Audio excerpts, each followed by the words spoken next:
manager for this evening. Martha is a multimedia musical production written by Jim Way and directed by Robert Adams. The show has 2 acts. The first act runs about 55 minutes and the second act runs about 1 hour and 10 minutes. There will be a 15-minute intermission between the 2 acts. At this time, I ask you to turn off all cell phones, beepers, watch alarms, anything that makes a noise. And we also ask that there be no flash photography during the show because it interferes with the projector and distracts the actors. So, if you have any questions, feel free to ask either myself or any of the box office staff. Enjoy the show.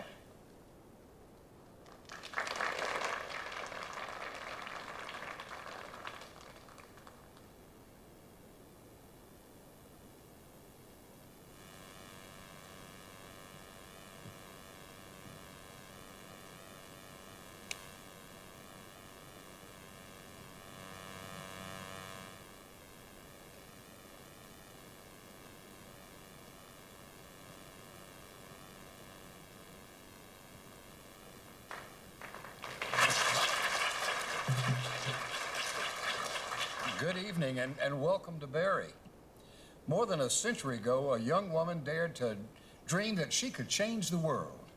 She was about 30 years old when her dream began to come true. That was a period in our history when great things were not expected of women outside the home. But with determination, self-sacrifice, hard work, and the help of many people, she succeeded in changing the world. Perhaps beyond her own fondest dreams. And that young woman was Martha Berry. The realization of her dream is Berry College.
To tread this hallowed ground, to relive fond memories, to renew old acquaintances.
one whom FDR called the greatest woman in America, whom biographer Tracy Byers called the Sunday Lady of Possum Trot.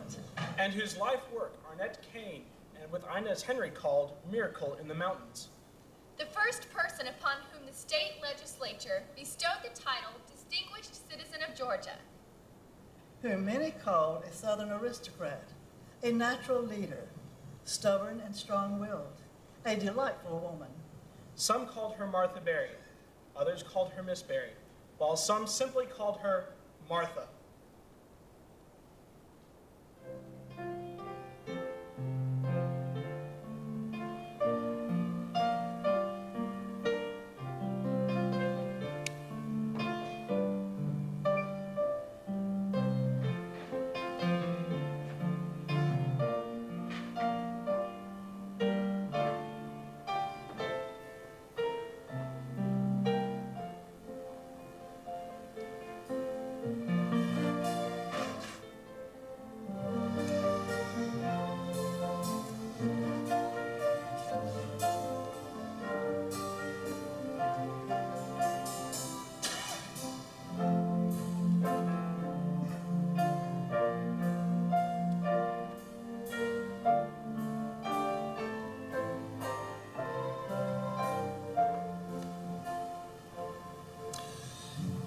It all began a distant dream ago in the hill country of northwest Georgia.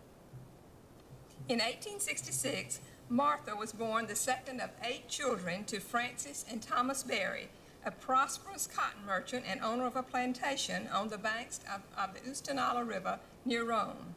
In the 1860s, the Oostanala and Coosa rivers were navigable all the way to Mobile Bay, making Rome accessible to the world's cotton markets. Martha was a happy child who spent the carefree days of her childhood under the tutelage of her governess, Miss Ida McCullough, and who, with her brothers and sisters, played in the log cabin her father had built for her. As she grew older, Martha often accompanied her father into the hills to visit the mountain folks, recipients of Captain Berry's charity and sympathy. But the happy days of childhood could not last forever. Martha, come into the library, child. It's time we talked about your future. What's there to talk about, Father? You're growing up, Martha. Why, you're a young lady already. Your mother and I feel you should go away to finishing school. Father, I don't need finishing. Martha, your father is right. Every young lady needs finishing. What for, Father? Why, to become a gracious lady, of course. I don't want to become a gracious lady. Martha. There's a fine school in Baltimore. I'll make the arrangements. Martha argued and protested and resisted, all to no avail. She had to go. The girls there were citified. They laughed at Martha's country ways. She found it difficult to make friends.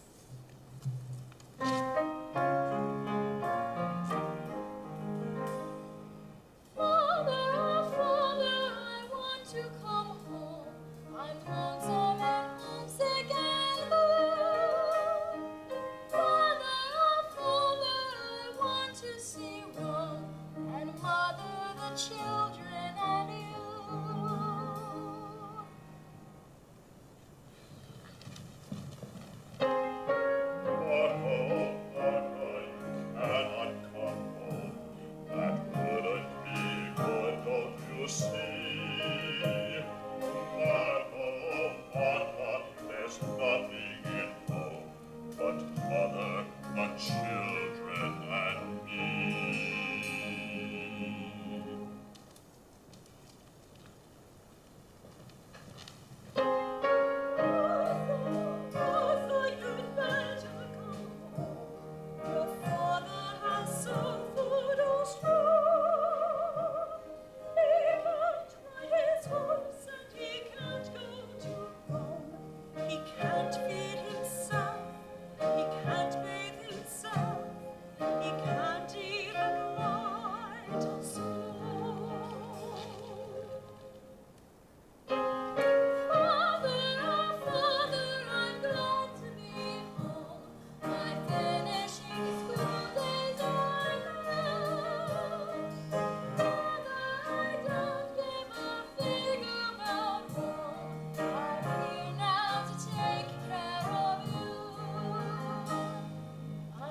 Martha, I want to talk to you. There's much on my mind.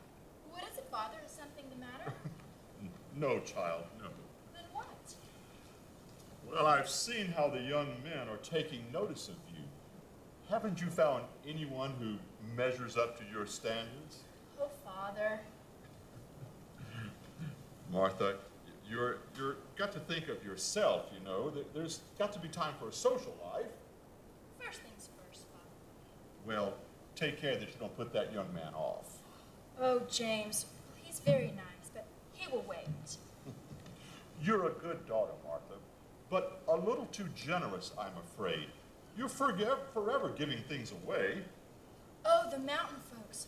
Father, those people are desperate. They need so much help. I know. But how to help them? That's the question. You have to find a way to help them help themselves. You can't give away everything you own. You have to take something for yourself. Father, I can't think of myself when those people have so little hope. Martha, listen to me. I've drawn up my will, and I've provided for your support. Thank you, Father. And another thing, What is it? the land across the road, Martha. Oh, that. Now listen, that land is the most valuable thing that I can give you. Take care of it, and it will take care of you. Yes, Father. But who will take care of the children when I'm gone? Oh, Father, I hate it when you talk like that.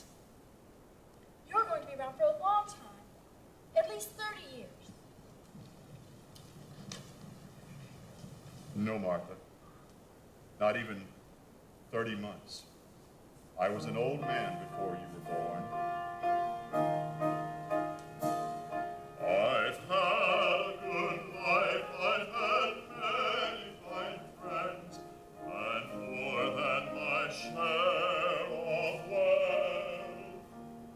I've always been lucky in business affairs, and always enjoyed good health. But now that I've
have few details of Martha's life from the year of her father's death until about 1900.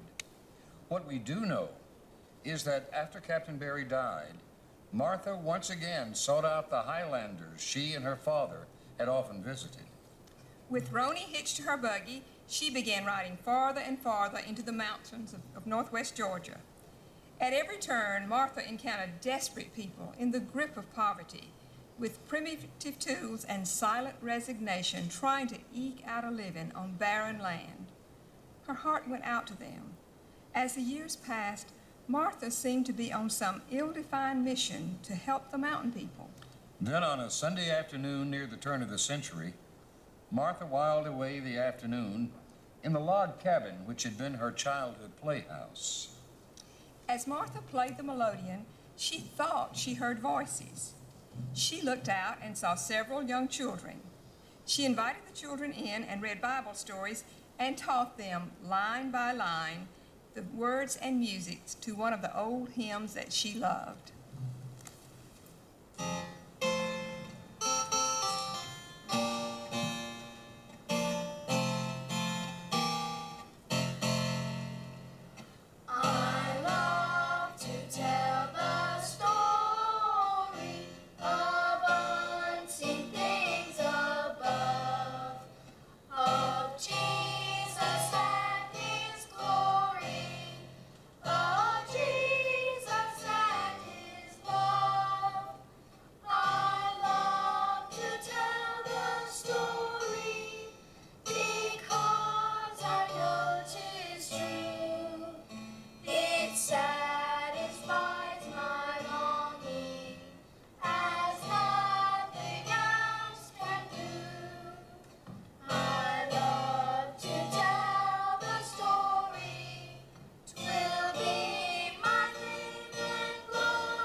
The events of that afternoon were to set in motion an educational miracle at a time when there were only 5 high schools in the state of Georgia. Martha's Sunday School became a weekly event, but it was soon obvious that all the people who wanted to come could not be accommodated in her one-room log cabin. Martha remembered an old abandoned church at the foot of Lavender Mountain. So she rode the dusty trails into the hills and found that old dilapidated church. Martha's mind raced and her pace quickened as she contemplated the possibilities. With the help of the mountain folk, she repaired and refurbished the building and started a Sunday school at Possum Trot. Martha's family did not seem to understand the driving force in her life. Even Aunt Martha, beloved servant of the family, shook her head in dismay. Why, child, you done gone crazy with that Sunday school business of yours.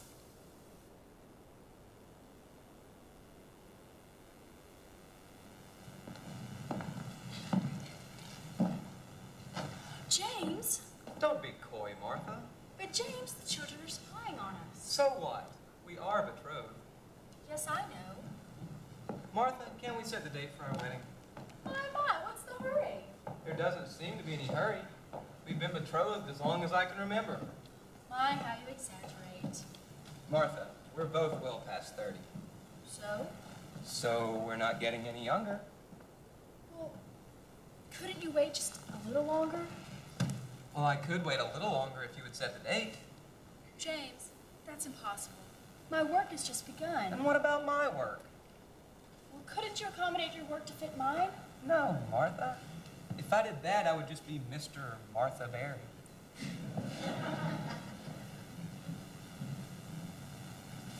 I'm sorry. I'm sorry, too. We had much in common.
After Martha and her fiancé went their separate ways, Martha tried to hide as best she could her sorrowful regrets. But Martha was not one to live in the past. She turned her full attention to her Sunday school. Then, as Christmas approached, she began reading the Christmas story to the mountain children and talking about the Christmas spirit.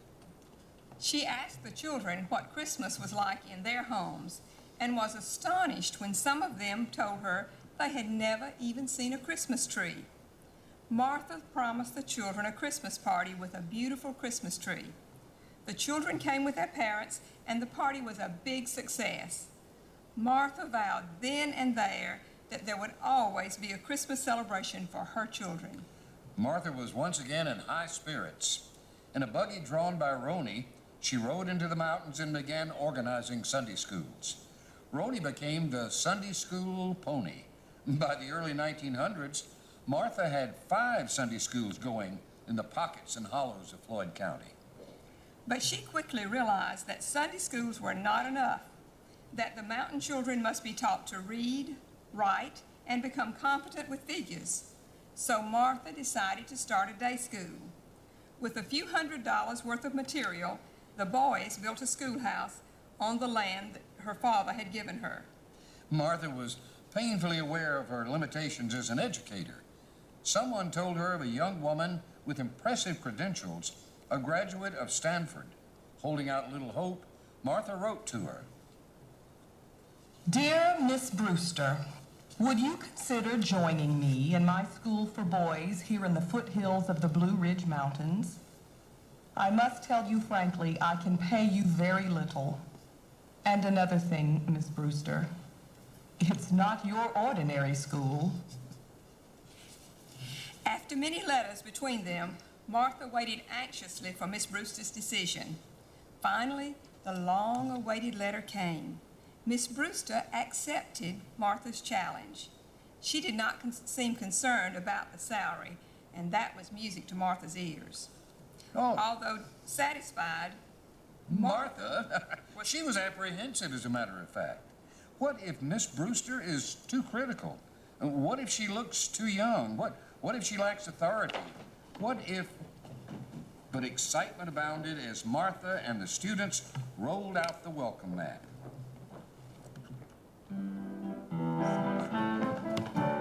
Welcome to Georgia, Miss Brewster. This ain't your ordinary school. There's reading and writing and arithmetic, loads of hard work, and the rules are too strict. Children, children, what are you saying? Of course there's hard work, but there's still time for playing. Welcome to Georgia, Miss Brewster. We're awfully glad you came. Some say we're next to impossible, but you'll find us easy to tame. Children, children, just stop your joking. You should be ashamed at the fun that you're poking. We're only kidding, Miss Marthy. This here is just a terrific school. Begging your pardon, Miss Marthy. We was just acting a fool. Welcome to Georgia, Miss Brewster. It's plain to see we ain't used her. No one said simple mountain folk, and that Miss Brewster ain't no joke. Welcome to Georgia, Miss Brewster.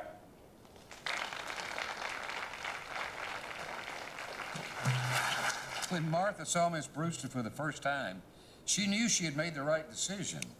Like so many people who devoted their lives to Barry, Miss Brewster came and stayed on for nearly 20 years. bad weather, impassable roads, demands at home, and other distractions interfered with the attendance of the day students. Over objections from her family and against sound legal advice, Martha decided that the solution to the problem was to start a boarding school.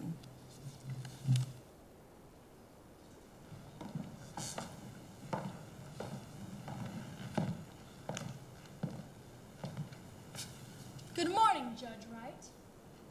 Good morning, Martha. You don't have to be formal, you know. How's that day school of yours? I want to start a boarding school. Martha, have you taken leave of your senses? Not at all, Moses. My mind is actually clearer than it's ever been. You don't know what you're doing. It would cost a fortune to board boys. Well, that's why I want to start small, with just a few boys at first. They'll all work to help earn their way, and they'll wear inexpensive uniforms. Martha, the family's worried about this school business of yours, and frankly, I can't blame them. You're giving up any chance of a normal life. I have the deed to my land, and I want to change it over to the new school. This is utter nonsense, Martha. I simply won't do it. That land is the most valuable thing you will ever own. Don't you realize you can never reclaim the land if you change your mind? I won't change my mind. I tell you, it's a recipe for disaster. I'm sorry, Moses. I just don't see it that way.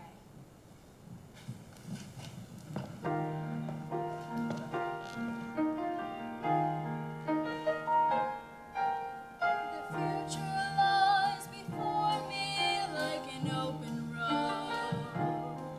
So what if I shoulder a heavy load? If there's no one to share it, no matter I can bear it. The future beckons clearly, I can't wait. It's gonna be great. It's gonna be great. Just you wait. Just you wait.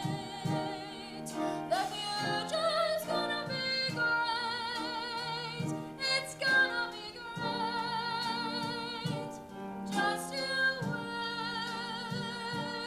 Just you wait. Yesterday is only a memory. Tomorrow is but a dream. Perhaps today is all I've got, or so to some it might seem. But I believe there's more to it than that. There's hope for every tomorrow,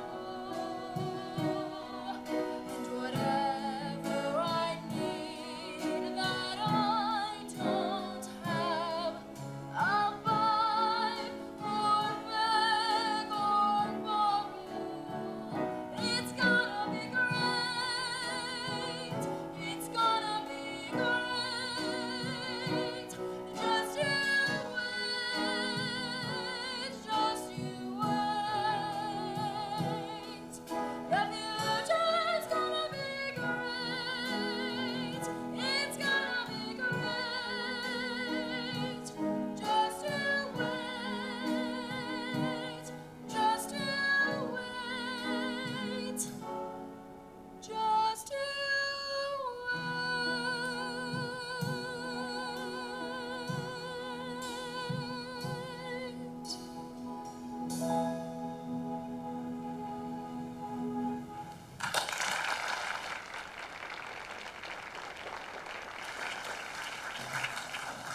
Martha hurried off to Mount Alto, hoping to enlist the services of an old family friend, Captain John Barnwell, a retired architect.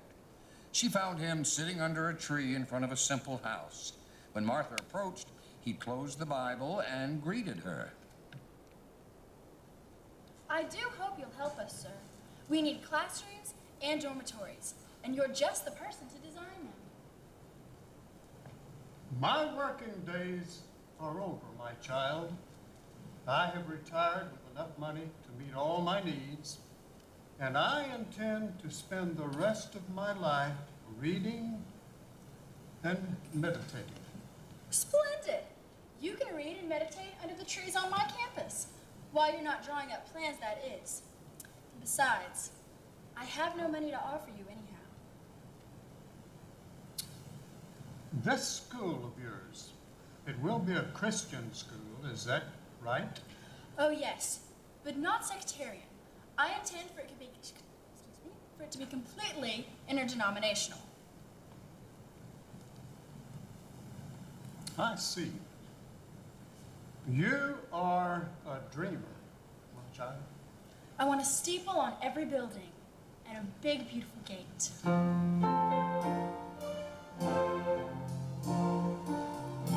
gate of opportunity is very grand. I see it now. A striking entrance to my school. I'll have that gate somehow. I tell you, my child, do not make it too grand, 'cause the mountain folks won't understand. The gate of opportunity, it opens in, it opens wide, to let the mountain children in, to live and learn inside. I warn you, my child, do not make it too wide, or you'll let the whole wall come inside. The gate of opportunity, it opens out, it opens wide, to let our graduates go forth to change the world outside. Beyond the shadow of a doubt, it opens in, it opens out. The gate of opportunity, it opens in and out. Beyond the shadow of a doubt, it opens in, it opens out. The gate of opportunity, it opens in and out.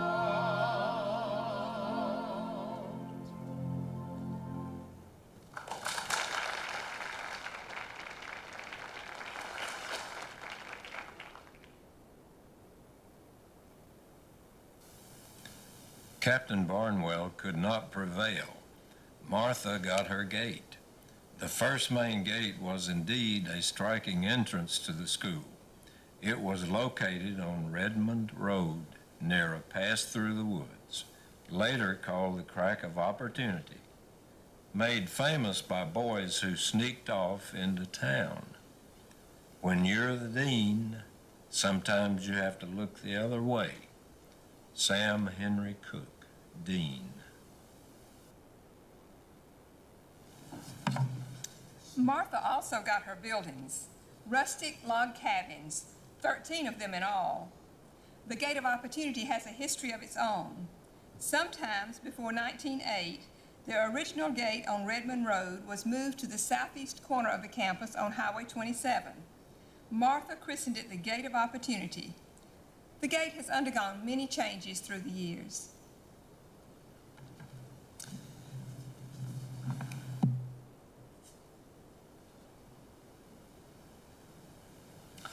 Road construction near the southeast corner of the campus necessitated the closing of the Gate of Opportunity at that site for safety reasons. However, that gate still stands as an historic monument. A half mile, a mile north, a new Gate of Opportunity was installed as the main entrance to the campus. The boarding school opened its doors in 1901 as the Boys Industrial School. The next image is that of a page from the Rome Business Directory, copyright 1905. We desire young men from the country with limited means who wish to make the most of themselves and their opportunities, who are eager for an education and are willing to put forth an earnest effort to acquire it. We take such young men and meet them halfway by charging them 1/2 the actual cost for board and tuition, which is $25 per term of 4 months. Albert S. McLean, Manager. 5 boys enrolled on opening day, all hand-picked by Martha from among the young folks in her Sunday schools. Later, 1 boy signed up without Martha's gentle persuasion, and the school had its first volunteer.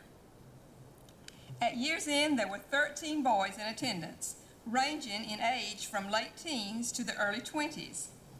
The school was incorporated on January 13, 1902. That date has been designated as Founders Day. Martha faced challenges on every front, not the least of which was winning the goodwill and cooperation of her mountain boys, so independent and set in their ways. The boys were a handful, all right. Martha knew she must gain their confidence and at the same time make them understand that she, not they, would run the school. Now, boys, cleanliness is next to godliness. Today, we're going to wash our clothes. Miss Marthy, women's work is bemeaned. I learned that word yesterday. Don't you mean demeaning? Yes, I reckon so. Cooking, cleaning, and washing clothes ain't no manly task. It's something we ain't gotta do, so just don't even ask. Cooking and cleaning and washing clothes are surely women's work. You'll make sissies of us all, that's called enough to shirk. Something we ain't gotta do, the good Lord only knows, that mankind's highest calling ain't washing dirty clothes. Cooking and cleaning and washing clothes and other women's work, like sewing and ironing and making beds, are surely bound to hurt. Cooking, cleaning, and washing clothes just ain't no manly task. It's something we ain't gotta do, so just don't even ask. It's something we ain't gotta do, the good Lord only knows, that mankind's highest calling ain't washing dirty clothes. It's something we ain't gotta do, the good Lord only knows, that mankind's highest calling ain't washing dirty clothes. Mankind's highest calling ain't washing dirty clothes.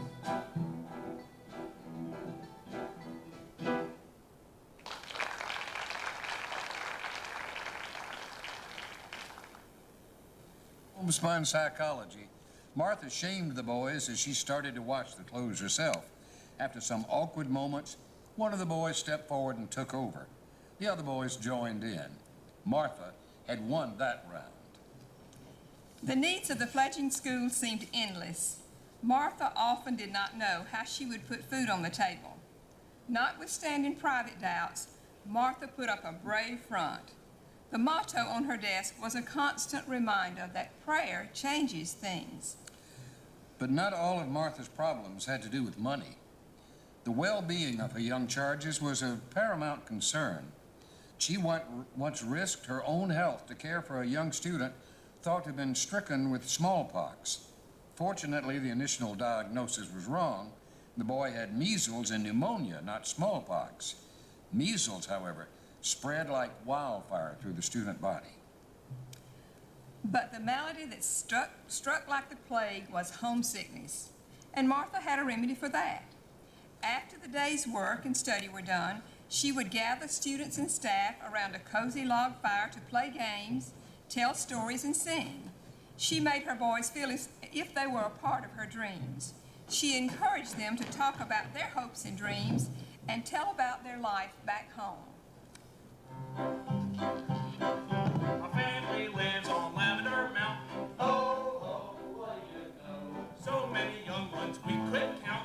Hey, hey, what do you say? My sweet pea lives in the holler. Oh, oh, what do you know? Where she goes, I'm bound to follow her. Hey, hey, what do you say? My gal Sal lives in the valley. Oh,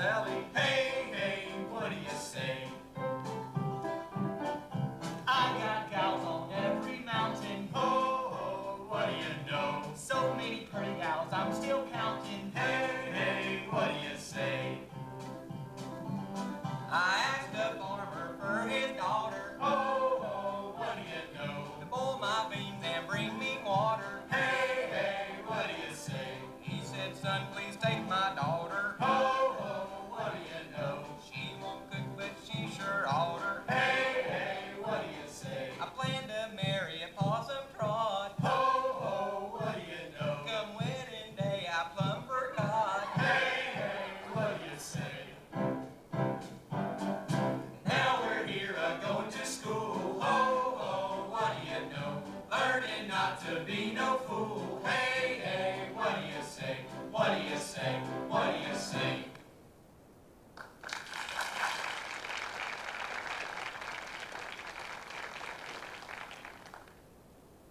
Our eldest is going off to Miss Maddie's school. I thank the good Lord he's gonna get his chance.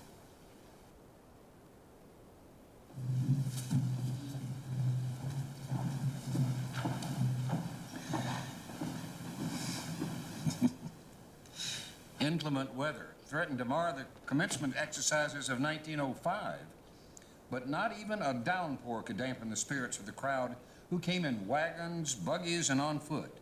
Proud parents, relatives, and friends gathered to see those boys receive their diplomas.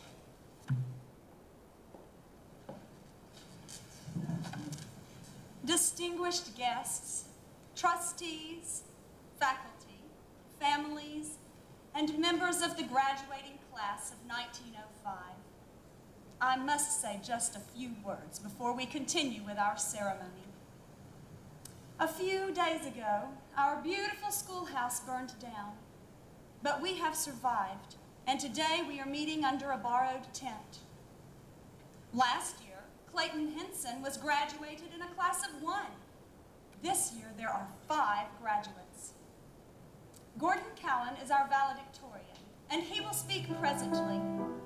But first, let me say how wonderful it is to have 5 young people leaving by the same gate they entered. If you believe that one person can make a difference, just think what 5 can do. And so, my young friends, I leave you with this challenge. Take what you've learned, go forth and serve. Lead with your hands, your heart. Always do your best. Work with your hands, your heart. Trust God to do the rest. Whether at work, whether at play, always do your best. Lead with your hands, your heart, and God will do the rest. Follow your hopes, follow your dreams, follow your noblest schemes. Lead with your hands,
As the institution grew, so did the need for money.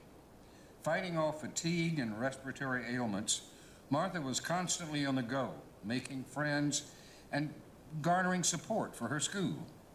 At first, she felt petrified to go before strangers with an outstretched hand, but begging for her boys paid off. I found that I had to go to New York. Everybody goes to New York to beg. Martha made it a priority to meet and cultivate important people. While asking them for support, she always acknowledged the generosity of others.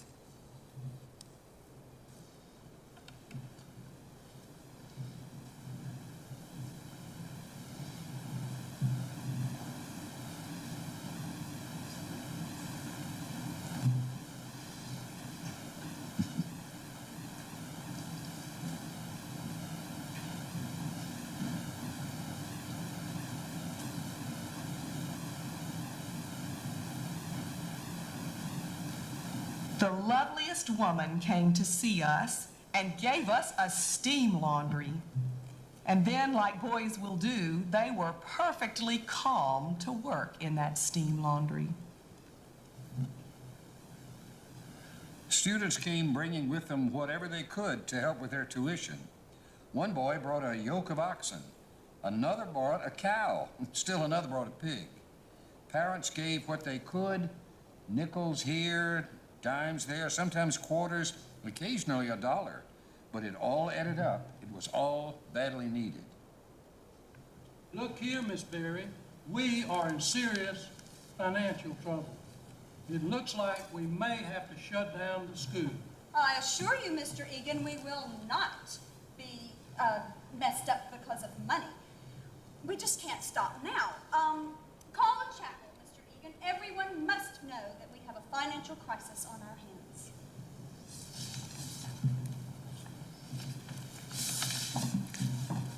As Martha spoke at chapel, she struck a balance between concern and optimism. And again, she stepped out on a plank of faith. She had no doubt that God would provide for present and future needs just as he had done in the past. Then the congregation of students and faculty joined in the singing of a hymn that would be sung again and again by future generations of students and alumni. Please stand and join us in the singing of our school hymn, O God Our Help in Ages Past.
I wish I had your faith, Miss Berry. Oh, cheer up, Mr. Egan. We simply are not going to fail. The faculty has raised money, and they've even agreed to take salary cuts. And the alumni are beginning to contribute.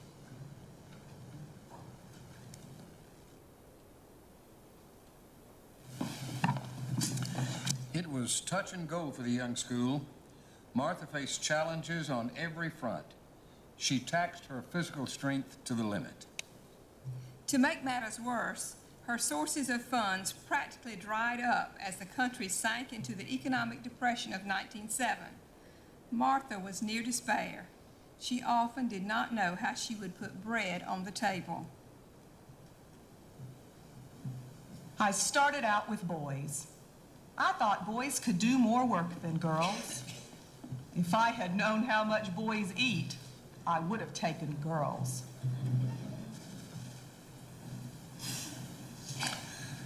Students and faculty were made aware of the gravity of the situation.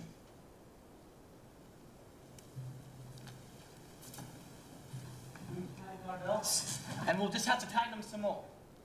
We're all of a like mind.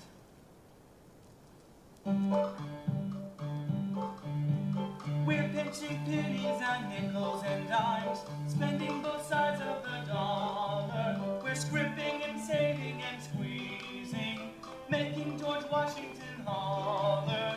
We're pinching pennies and nickels and dimes, and yet the wolf knocks at our door. We're scraping by, but sometimes it seems that whatever we have, we always need more. We're pinching pennies and nickels and dimes, spending both sides of the dollar. We're forced to be frugal with what we got, and old George will just have to holler. We're pinching pennies and nickels and dimes, and yet the wolf. We're scraping by, but sometimes it seems that whatever we have, we always need more. We're pinching pennies and nickels and dimes, spending both sides of the dollar. We're forced to be frugal with what we've got, and old George will just have to holler. We're pinching pennies and nickels and dimes, spending both sides of the dollar. We're forced to be frugal with what we got, and old George will just have to holler. Old George will just have to holler.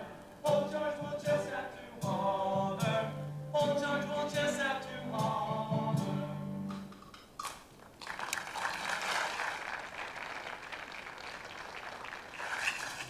In 1908, the name of the institution was changed to the Berry School. There were 165 students and staff of 14. That same year, the Berry Alumni Association was formed with Clayton Henson, Berry's first graduate, as its president. Clayton Henson met Miss Berry on one of her boy hunting trips. He yearned to be a lawyer. She made her school sound so wonderful, just what he needed. He asked her, "How high can you carry me?" "Why, as high as you can go," she said.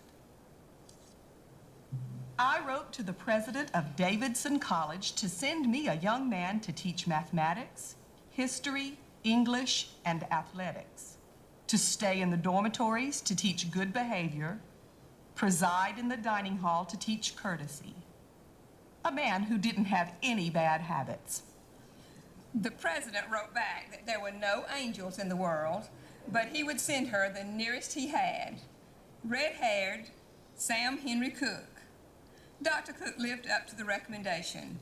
He taught a variety of subjects, developed an athletic program, advanced to the position of dean, and eventually served as acting president of the schools. Martha was on the go constantly, pushing herself to the limit, trying to raise funds for her school.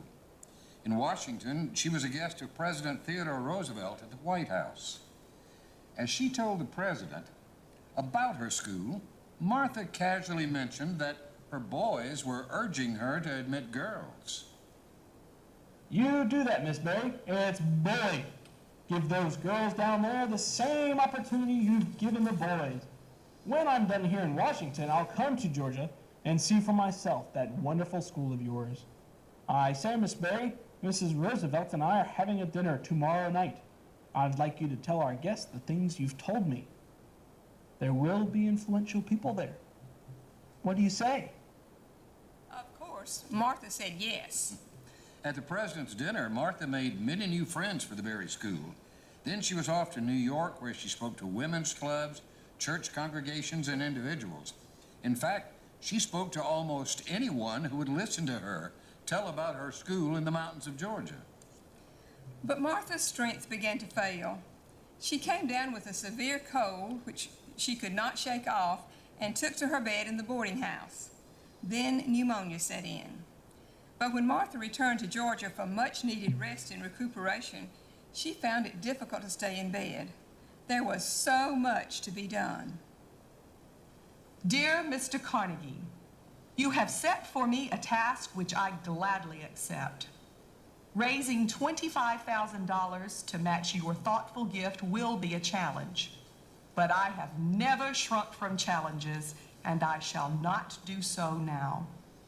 All of us here at the Berry School are indeed grateful to you. I will keep you informed. Faithfully yours, Martha Berry. It was true that Martha never shrank from challenges. It is also true that she never hesitated to issue challenges, to inspire her students to do their best, to encourage them to rise above their limitations.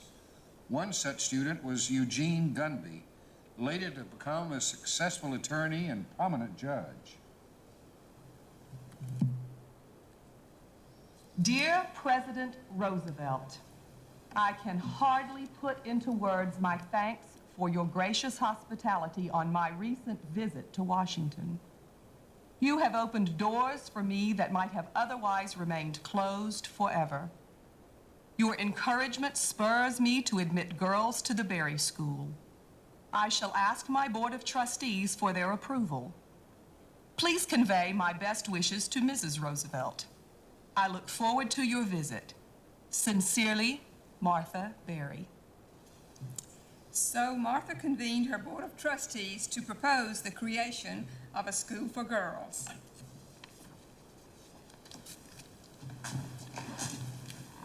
Alert. The app.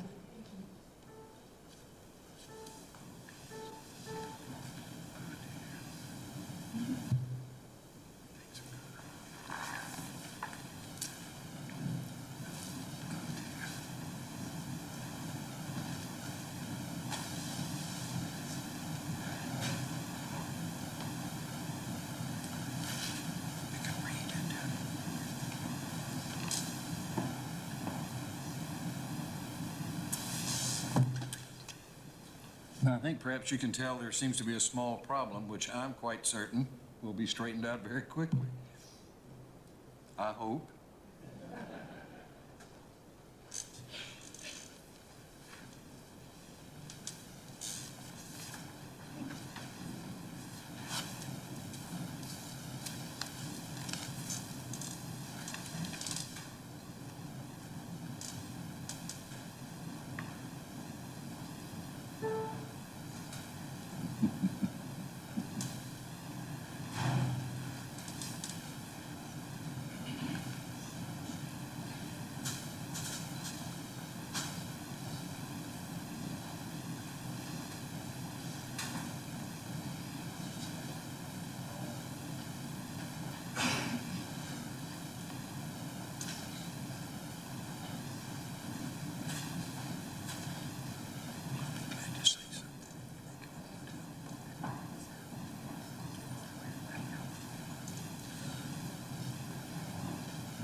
I'm going to take a great liberty.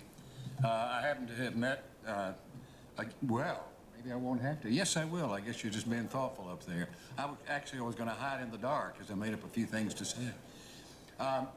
There is a wonderful, wonderful musician who walks the Berry campus occasionally and comes in to see that our students have every opportunity.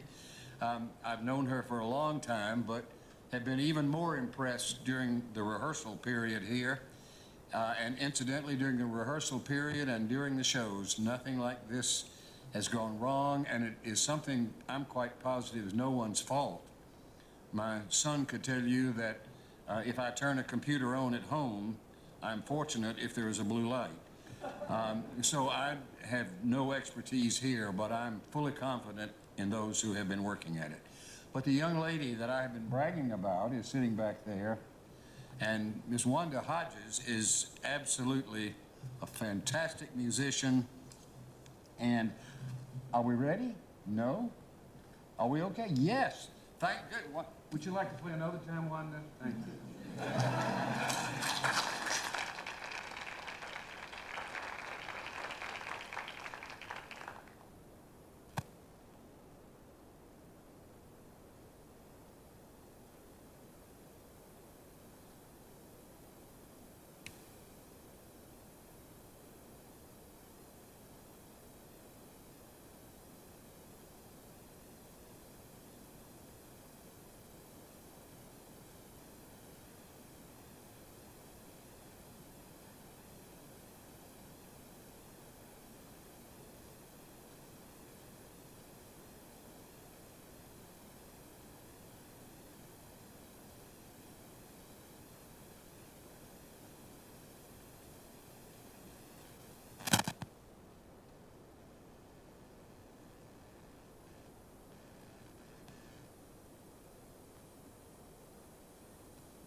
Dear President Roosevelt, I can hardly put into words my thanks for your gracious hospitality on my recent visit to Washington. You have opened doors for me that might have otherwise remained closed forever. Your encouragement spurs me to admit girls to the Berry School. I shall ask my Board of Trustees for their approval. Please convey my best wishes to Mrs. Roosevelt.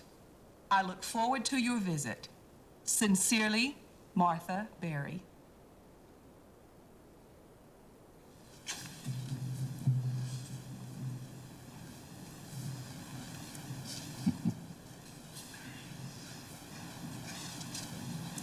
So Martha convened her Board of Trustees to propose the creation of a school for girls. Up in my boys that I've slighted the girls. One old-timer told me that the gals don't need larnin'. He was wrong. He said it would make them plumb dissatisfied. On that score, he was right. The girls are drudges, old beyond their years from plowing, planting, cooking, sewing, and raising children. Gentlemen, girls need the school as much as the boys. Ever since we opened the door for boys, young women and girls have come begging to be admitted. Some could hardly put their longing into words, but I saw it in their eyes. One especially haunts me. Little Mary Manning is a girl from awesome trot, with freckled face and great blue eyes, a child the world forgot. The eyes of Mary Manning are lovely to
Dr. Cook was asked if Martha Berry ever failed at anything she tried. Just once that I'm aware of. She was disappointed in herself that she never succeeded in getting the Rockefellers to endow the schools. Sam Henry Cook, Dean. When Martha convened a meeting of the Board of Trustees to propose the creation of the School for Girls, the trustees hardly could believe their ears. Martha answered every objection. The trustees unanimously rejected Martha's proposal for the creation of a school for girls. Undaunted, she left the meeting and walked to a spot on the campus where she could see Lavender Mountain in the soft purple haze of twilight. President Roosevelt is in favor, my boys are in favor, and I am in favor. That's a solid majority. I am not about to let my board overrule me. We will have the school for girls.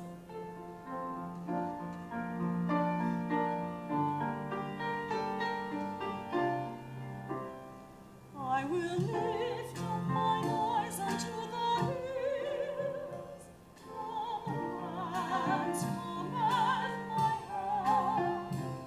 My help cometh from the Lord, who made the heavens and the earth.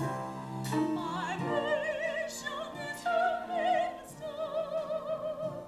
The Lord will see me through, to right the wrongs that also sinners do. I'll not be ministered unto. I will lift up mine eyes unto the hills, from whence cometh my help. My help cometh from the Lord, who made the heavens and the earth. My mission is to extricate the hopeless mountain from, and by the grace of God eradicate the misery hopelessness provokes. I will lift up mine eyes unto the hills.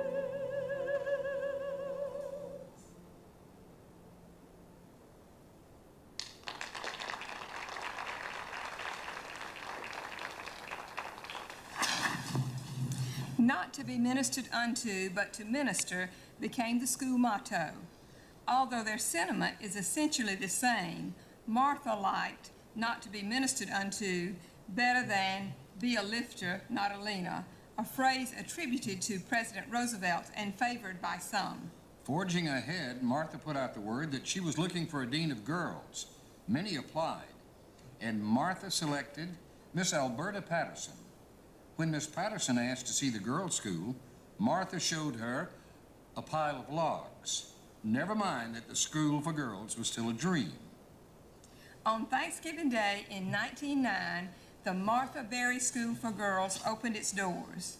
Mary Manning was the first to be admitted, along with 4 other girls.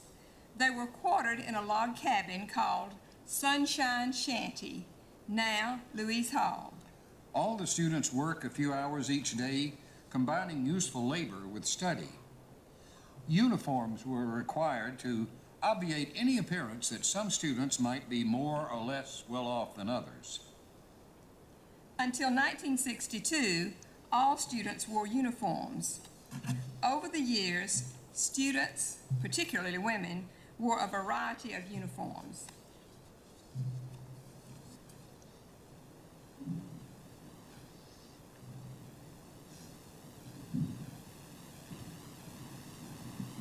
During the middle years, the most memorable were dungarees and blue chambray shirts for boys. Seniors had the distinction of white shirts. And for girls, uniform dresses made in the sewing room for high school, blue. For college students, underclass women, pink, and green for college seniors. The uniform requirement was dropped in 1962. Word came that President Roosevelt would visit the school on October the 8th, 1910.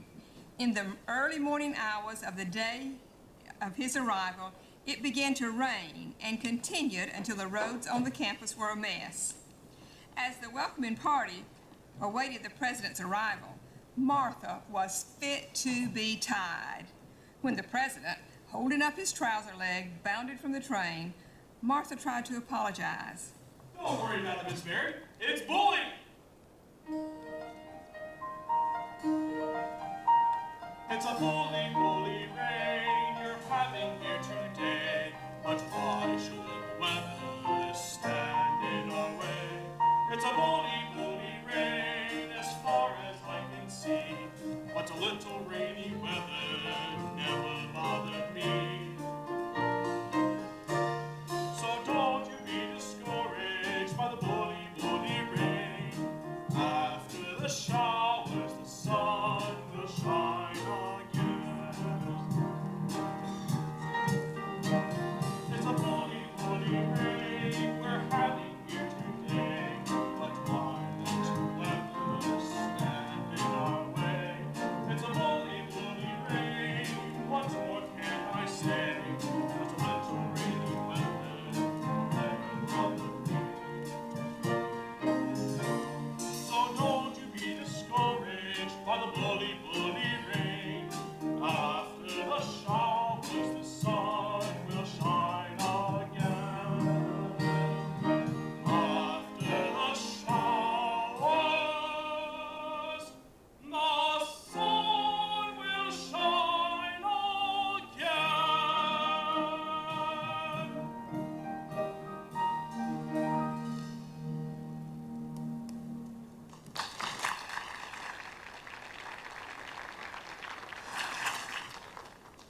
It was a grand occasion. There were tours, speeches, and meetings with faculty and students. The students prepared and served lunch to President Roosevelt in a log cabin which was later to bear his name. Wishing not to be overshadowed by the boys, the first 5 girls admitted to the Martha Berry School for Girls gave the president an earful, and he was delighted.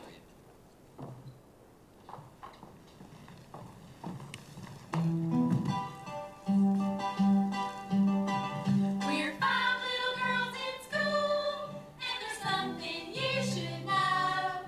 We're just as smart as the bullied boys, and we're here to learn and grow. We're 5 little girls in school.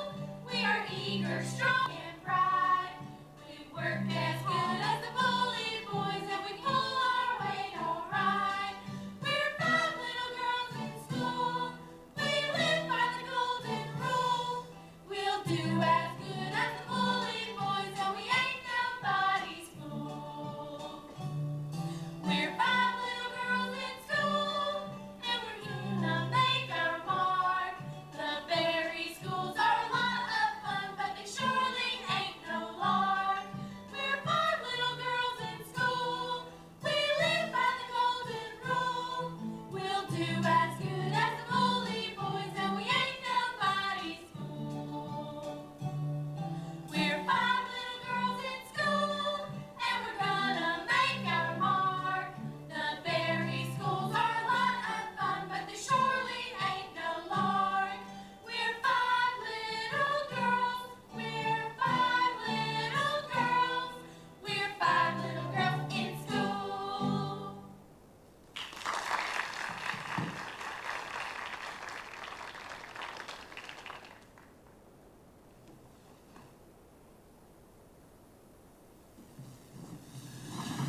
The new decade brought a significant growth. One observer said, "That school is definitely going somewhere." The Berry schools began drawing students from all over the rural areas of the South. Dear Dr. Green, I must tell you I am convinced that you have made the right decision for yourself and for the Berry School. I must tell you also that I personally could not be more pleased.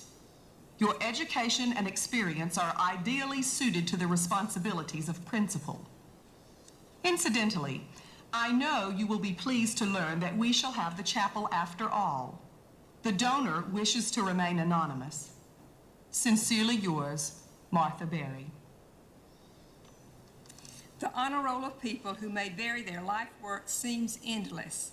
It is far too long to recite here, but among the most memorable are Mr. Gordon Cowan, Miss Elizabeth Brewster, Miss Alberta Patterson, Miss Alice Wingo, Miss Mary Alice Barnes, Dr. Samuel Henry Cook, Mr. Giddings Cannon, Dr. G. Leland Green, Mr. Fair C. Moon, Mr. Walter Mooney, Mr. Walter Johnson, Mrs. Inez Henry, and Mr. Herman Hogue. I came to Barry at the invitation of Mr. Egan to manage the business affairs of the school. I was not sure how long I could stand the long hours and demands of the job, but I met the future Mrs. Hogue there, raised a family, and stayed on for 43 years. I kept a tight rein on the school's finances and raised spending both sides of the dollar to a fine art. Herman Hogue, Comptroller. In 1912, students, faculty, and alumni celebrated Miss Berry's birthday with a picnic at the foot of Lavender Mountain. There were games and a grand march.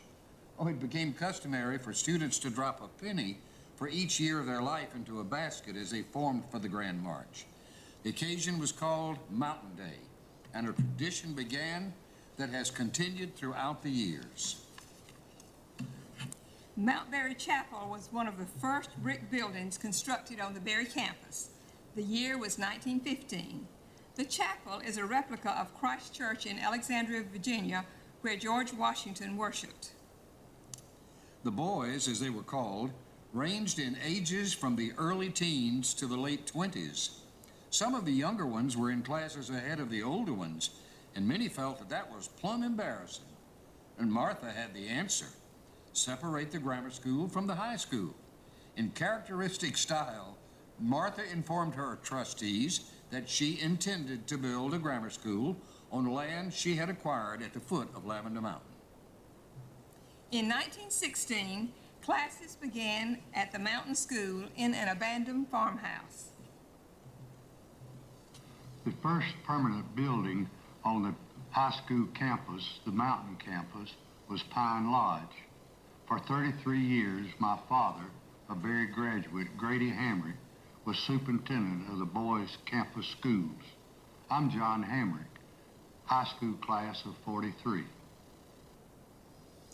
In 1917, the Berry School added an S to its name and officially became the Berry Schools. Overnight, it seemed the country had been plunged into a war that threatened the entire world. Martha watched with alarm as her finest young men marched off to war, and she wept when many of them did not return. Before answering the call to arms, many Berry boys married their sweethearts. Martha was often a bridesmaid, but never a bride. She once said that she dreamed of walking down the stairs as a bride at Oak Hill, but walked across the road instead and married her school. In 1919, Inez Wooten, class of 1923, sold her pet calf for $10. It was enough for the one-way train fare to Rome, Georgia, with a few cents left over. That was her ticket to a charmed life. Little did Inez Wooten realize that she would spend the rest of her days at Berry, first as a student, then as Miss Berry's secretary and traveling companion. There she met and married Will Henry. After Miss Berry's death, she continued her role in development and eventually became assistant to the president. Dear, dear Mrs. Carlisle, your generosity overwhelms me. As if the gift of buildings were not enough, you always came to our aid in critical times of financial need. What would we ever do without you? Faithfully yours, Martha Berry. For the graduation ceremony in 1920, The boys asked for and received permission to wear their overalls. Not to be outdone, the girls made and wore their own gowns. Dear Mrs. Ladd, Miss Alice Limley was a wonderful person, so caring, so generous. I remember so well that Miss Limley saved the earnings from her needlework and made a contribution of more than $2,500 to the Berry schools. The dormitory you gave in her memory is a wonderful tribute to Miss Limley. Faithfully yours, Martha Berry. Berry High Schools received their accreditation in 1922. That same year, students built the House of Dreams atop Lamberta Mountain, a retreat for Miss Berry.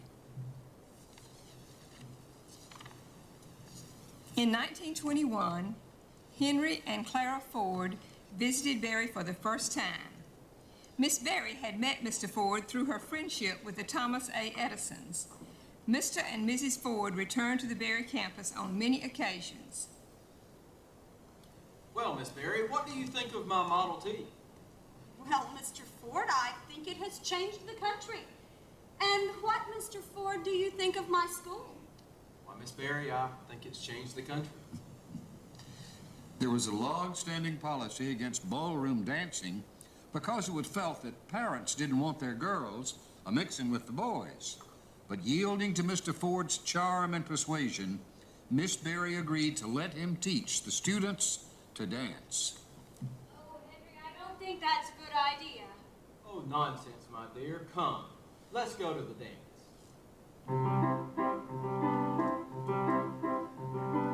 Come ride with me in my Model T, and I'll take you to the dance. Come sit by my side, and away we will ride, and rekindle our romance. Come ride with me in my Model T, and I'll take you to the ball. Away we will go, and we'll put on a show, and we'll be the Indian Hall. We'll waltz across the floor like we waltzed off before, and we'll teach those young folks how to dance. So come ride with me in my Model T on the road to romance.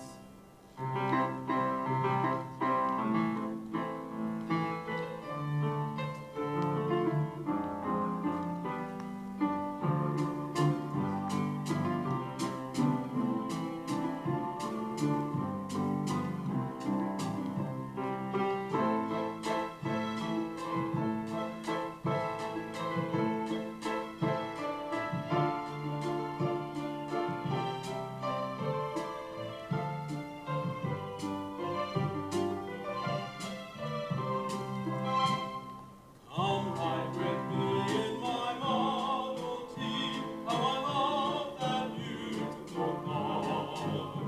But come with me, my dear, for it's perfectly clear, and I love you more by far. Come ride with me in my Model T, come ride with me.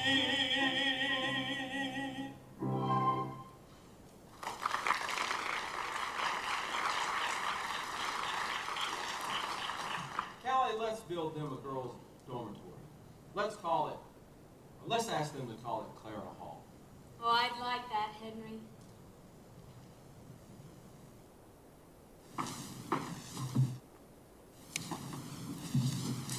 The generosity of the Fords was further manifested in their gift of the Ford Refectory in 1926, and later other buildings comprising the Ford Quadrangle. Construction of the Ford buildings was completed in 1931. For many years, Mary Alice Barnes was supervisor of the guest cottages, providing homey accommodations for guests of the schools. When the Fords visited Berry, Miss Barnes tried to serve them foods they especially liked. Fried chicken, turnip greens, and hush puppies were among their favorites. I guess you might say the Model T had graduated by the time I got to Berry. but I love driving Miss Barry around in the Model A. Why, on one occasion, I even got to chauffeur Mr. and Ms. Ford around. Buell Trapnell, class of 1933. From 1902 to 1909, Martha's dream evolved from a Sunday school to a day school to a boarding school for boys to a high school for boys and a separate high school for girls. During the first half of the 20th century, financial need was a requirement for admission. 30 members of my family came to Berry. Our parents didn't send us, they were too poor. They allowed us to come. I remember vividly that early morning when my father took me to the bus station in Waycross, and with tears in his eyes, he said it didn't seem right that just as I was getting old enough to be a real help on the farm, I wanted to go off to school. But he gave me $5 and told me if I was sure that I could work my way through Berry and make something of myself, he would allow me to come. I hate to think what my life and the lives of my family members would have been like if it had not been for the opportunity that Berry gave us to get an education and to make something of ourselves. I'm Reginald Strickland, college class of 1951.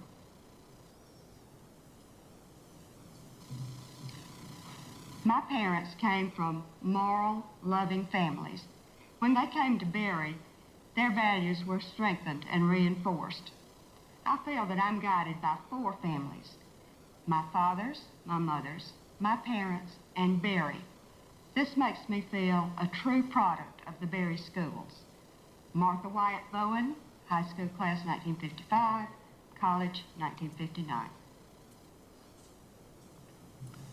Students were required to attend chapel and church services and were graded on conduct, work, and the cleanliness of their rooms. At Berry, everyone worked. There was a symbiotic relationship between students and the schools. Neither could have existed without the other.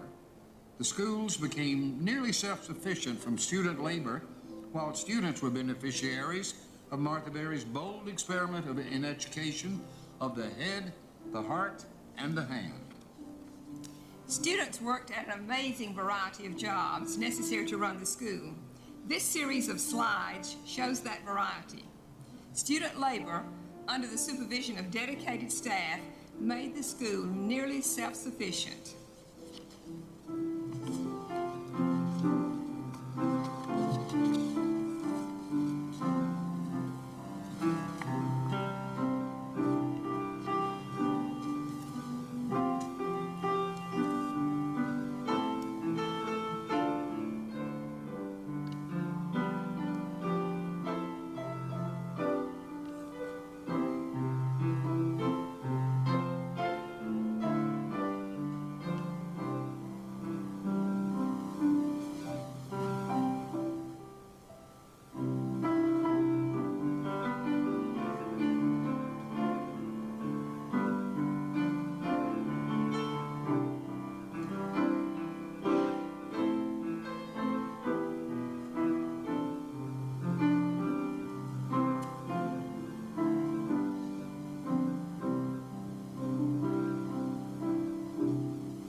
Martha said to her boys, of course there's hard work, but there's still time for playing, she meant it. Play and recreation has always been an important part of student life at Berry.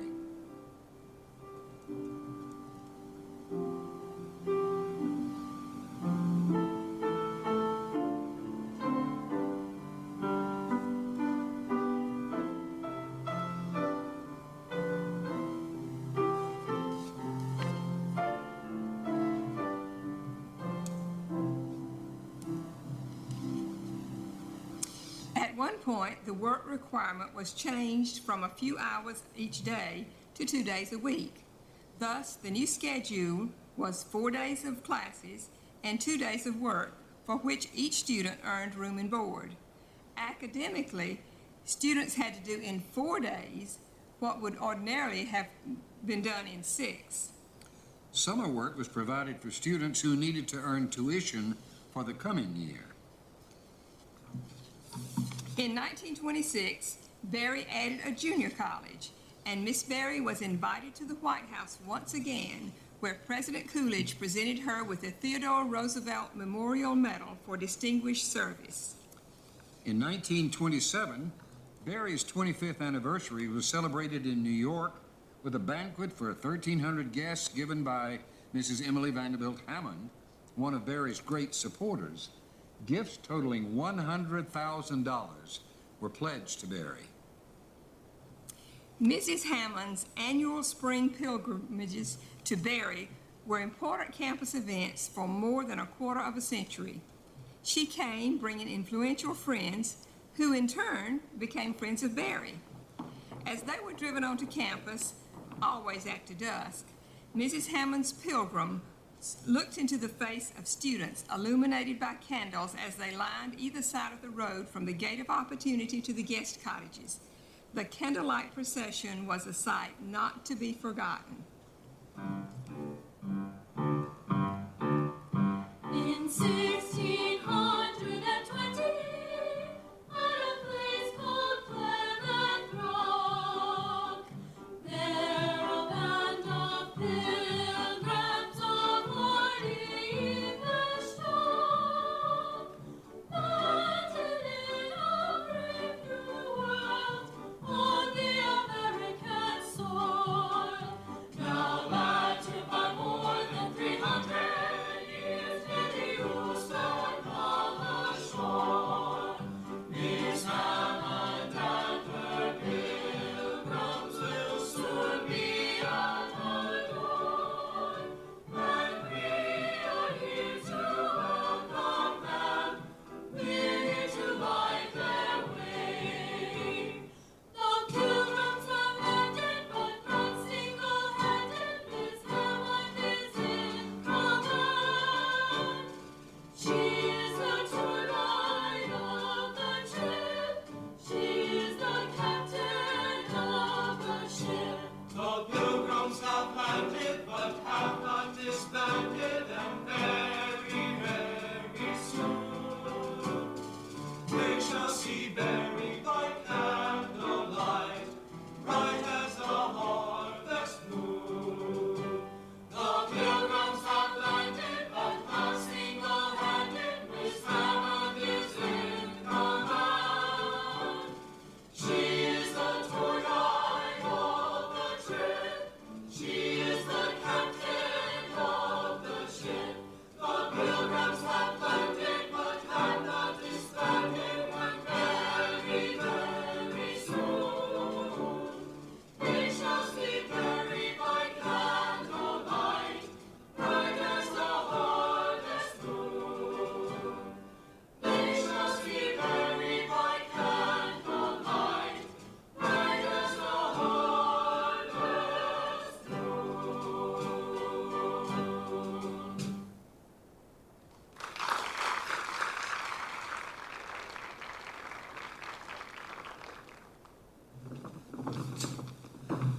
Students always looked forward to the silver roll of money from the pilgrims presented at the joint chapel. One year, Mrs. Hammond startled everyone with her announcement of a major gift by all pilgrims, past and present. It would be a building on the mountain campus, a dormitory to be called Pilgrim Hall. In 1935, Mrs. Hammond gave a testimonial dinner in New York for Miss Berry. 800 guests heard Mrs. Hammond pay tribute to Miss Berry. All of the graduates have good reason to call her blessed. It is a real privilege to be able to introduce to you one of America's greatest women, my friend, Miss Martha Berry. Every year when Mrs. Hammond came down to Berry with her pilgrims, she always tried to find some occasion on which to pay tribute to Miss Berry. And of course, we students would all applaud in agreement. But on one occasion, Mrs. Hammond called Miss Berry St. Martha. And Miss Berry turned crimson, and she shook her head in great negation, and she put her hands up to her face and said, "No, no, no." And I remember that so vividly. This is Evelyn Hope Finley, class of 38.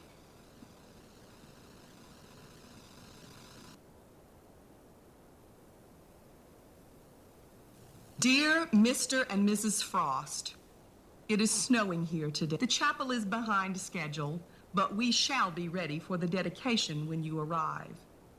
I can just see the finished building in my mind's eye. What a fitting memorial to your son, who was about the age of our mountain school boys when you lost him. I send you my sympathy and my thanks. Faithfully yours, Martha Berry.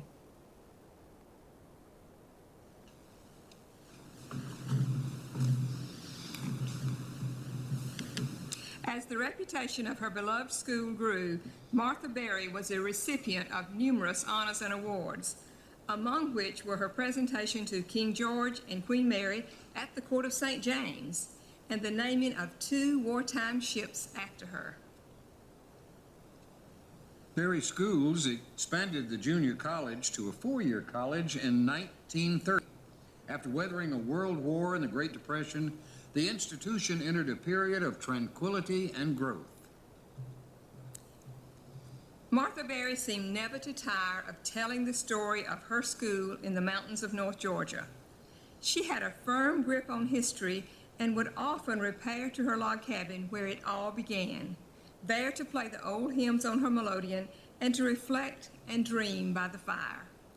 But as the decade of the 30s dwindled, the winds of war were blowing once again, and Miss Berry's health, long a problem, began to fail. On commencement morning in 1938, the graduating class was summoned to Oak Hill. This will be the first commencement I've missed in many years. I've asked you here to have a little word with you. The school will go on whether I'm here or not. You and others will see to that. When I started out, I said, the future lies before me like an open road.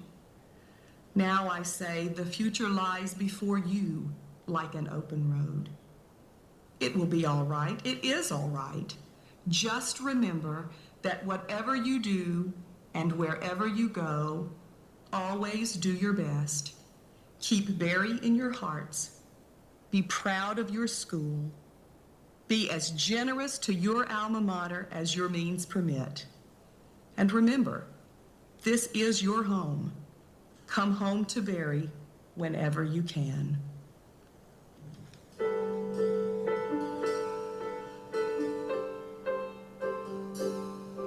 I've had a good life, I've had many friends, and a school that's admired by all, that now is prevailed in all and now I must heed the call. But now as I face the end of my life, I often see visions sublime. My days are numbered, and I know for sure I'm living on borrowed time.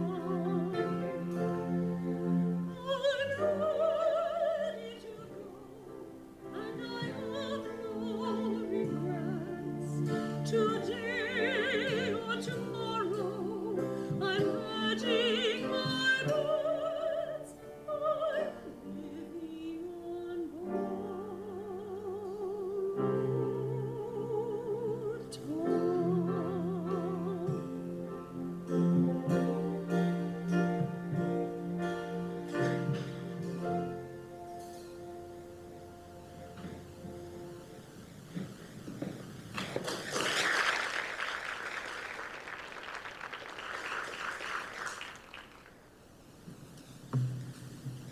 In the fall of 1941, Miss Berry was admitted to a hospital in Atlanta. As the new year began, her condition worsened, and on a cold, gray February morning, the chapel bell began to toll.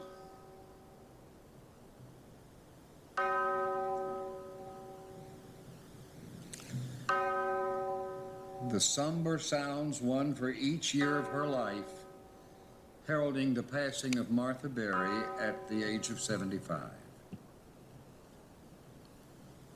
Miss Berry lay in state in Barnwell Chapel.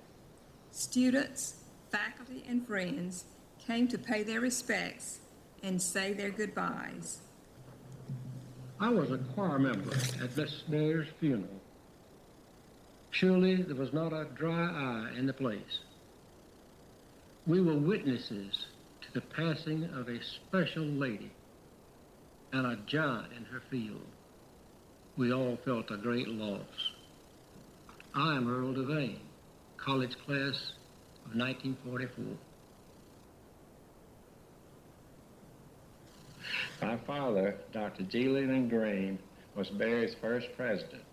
We children saw a lot of Miss Berry. At her passing, Dad wrote a poem eulogizing Miss Berry.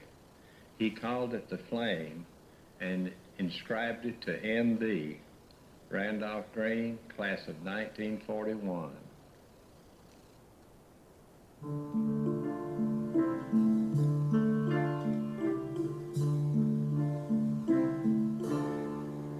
A dread wind blew against a flame that no one knew from whence it came. The flame burnt low, it could not stand the deadly blow of that wind's hand. That flame brought light for 40 years to mountain homes. It dried up tears with gifts of love, snatched from despair untutored lives, and made them fair. Time lost with tears and burning soul, conquers the head with hand and soul. Time lost with cold and serving need is after all a lasting need.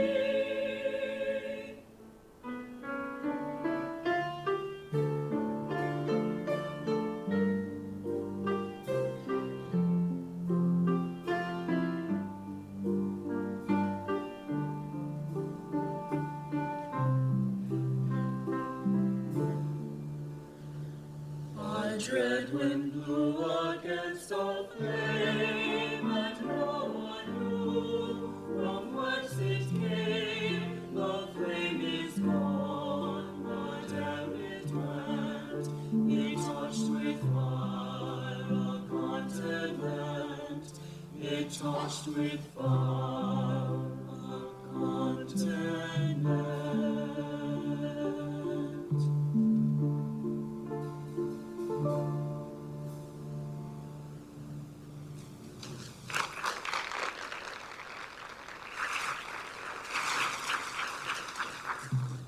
In accordance with her wishes, Miss Berry was interred under a giant pecan tree on the south side of the Mount Berry Chapel.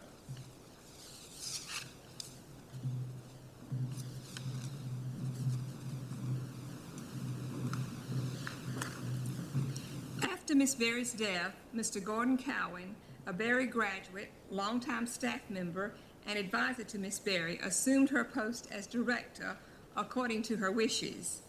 But Mr. Cowan did not want to continue in that role.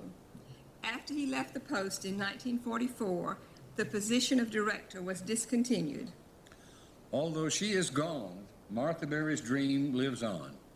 It lives in the heart of those who have passed through the gate of opportunity. It lives because of all who have helped to make her dream come true. Martha Berry had many wonderful talents. She was a tremendous leader, a speaker, a writer, and an educator. But one of her greatest skills was that of fundraiser. Without her unique ability to inspire others to give to this school, I do not believe Berry would be here today. One of my favorite quotes from Martha Berry is one that is still true today, as it was when she first said it in 1927. Investments here pay 100% in human dividends. Martha Berry. I'm Scott Breithaupt, class of 1991 college. Over the years, Martha Berry's mantle has fallen on the shoulders of 10 distinguished persons, 1 director, 7 presidents, and 2 acting presidents while the searches for permanent presidents were made. Dr. G. Leland Green from 1920 to 1944. Dr. Jesse Baird from 1944 to 1946. Dr. James A. Lindsay from 1946 to 1951. Dr. S.H. Cook, acting president, from 1951 to 1953. Dr. Robert Lambert from 1953 to 1955. Mr. William McChesney Martin, acting president, from 1955 to 1956. Dr. John R. Bertrand from 1956 to 1980. Dr. Gloria Chateau, from 1980 to 1998. Dr. John Scott Colley, 1998 to the present. In 1957, Berry College received full accreditation under the leadership of President John R. Bertrand. Today, under the leadership of Scott Colley, Berry College is one of the top small liberal arts colleges in the Southeast. Times have changed, and so has Berry. The institution has responded to the imperative of evolution, change or face extinction. But the basics are the same. Opportunities for students, financial aid for those who need it, and an education of the head, the heart, and the hands. I'm reminded of the words of a beloved old hymn. Through many dangers, toils, and snares I have already come. 'Tis grace hath brought me safe thus far, and grace will lead me home. Berry has survived our first 100 years, magna cum laude. During Berry's second century, my vision is to strengthen academic programs and increase financial support while maintaining our basic values. I trust that Berry's faculty and students, alumni and friends will work together to ensure that the gate of opportunity continues to open in and out. As they said in pioneer days, the latch string hangs on the outside of the door.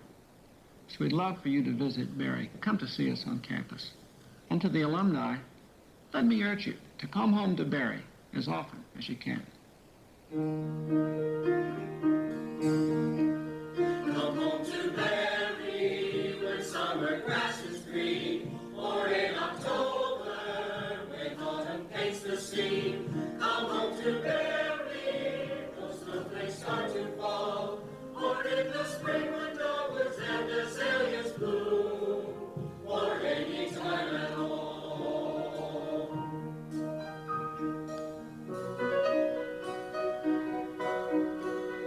Come home to Berry when summer grass is green, or in October when autumn paints the scene.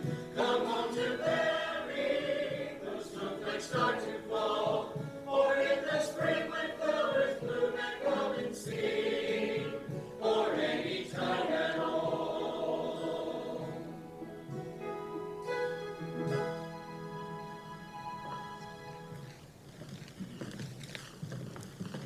We cannot leave this hallowed plot with thankless heart, as if we'd quite forgot that here our cherished dreams came true and gave us strength and power to grow anew. We found learning, labor linked with love and light, dispelling the darkness of our mind's dread night. We found beauty as it compassed us about. We found friends to last a life throughout. We cannot leave this holy shrine with tearless eyes, for here our lives sublime. We seek the torch to light a brighter day, and learn to seek and find the noblest way.